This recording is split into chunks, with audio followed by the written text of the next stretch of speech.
Good.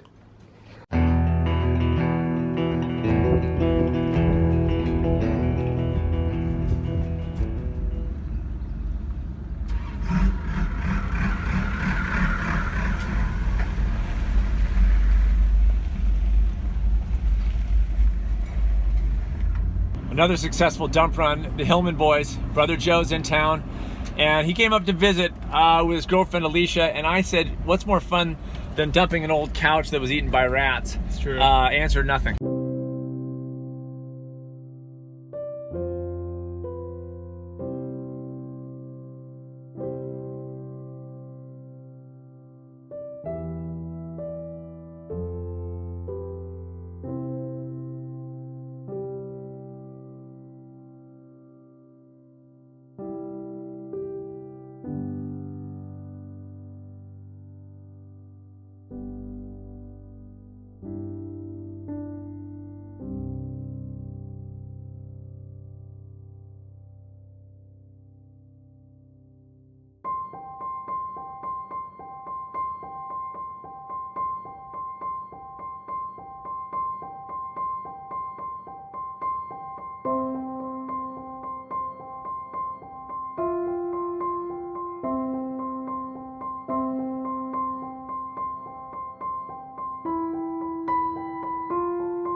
This stuff, that stuff,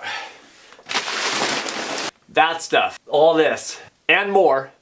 Going through all this stuff. This is, I was in New York last weekend, but the weekend before, we finally, after years, honestly, got deep into the garage and reorganized everything. It's boring, mundane crap.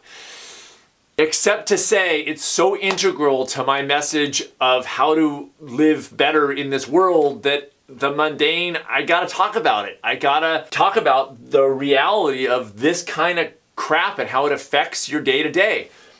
So much of our conversation is about, of course, food and exercise.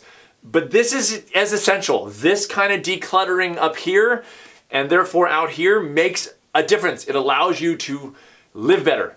It really, really does. And I think it's a big part of the conversation that's missing. Going through old crap, throwing away stuff, it's easier said than done because there's a lot of stuff that has memories attached to it. And the question is like, what do you keep and what do you dump? And are you going to ever freaking revisit it? And, like this, the show, Sid Hillman Quartet, we did in San Francisco at a place called the Paradise Lounge. That must have been fantastic. Weird, a lot of memories. But the thing is, and it was in my studio in LA, hung up on the thing, on the wall. What? Yeah, I know. What are we gonna do? Which makes this probably a little bit inadequate.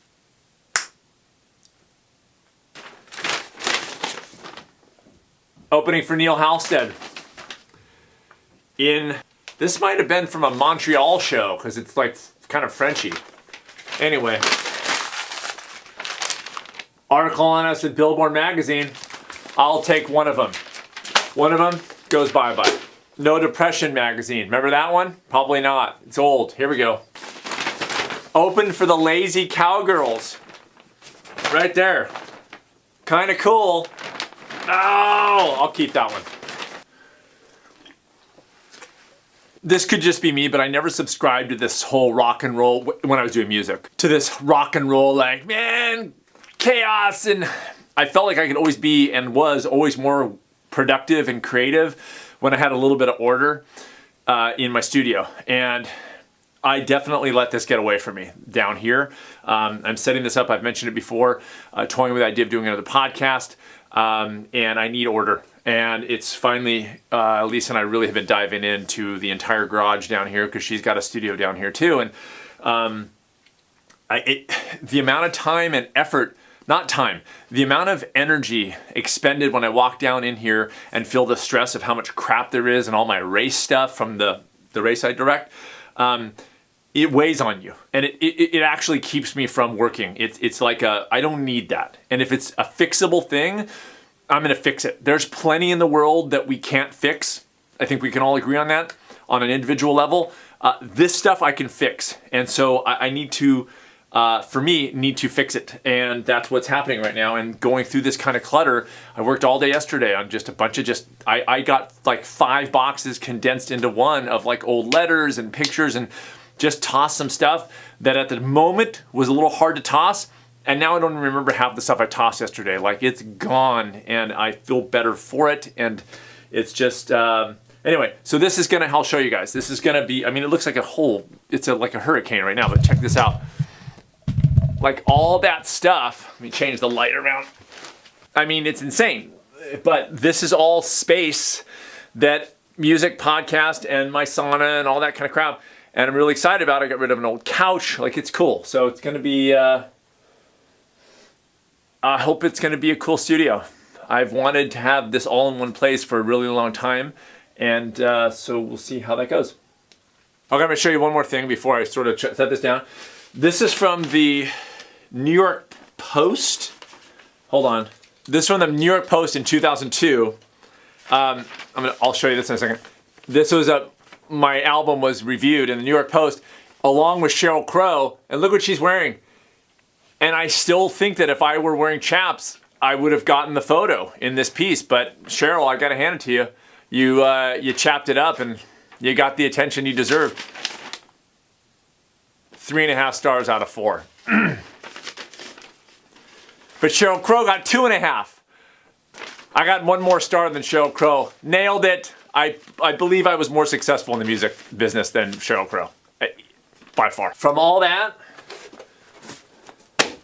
everything else in the recycling bin. It feels really good. 10-minute trip down memory lane, and then sayonara, still up here for however long that lasts, and now it's moving on.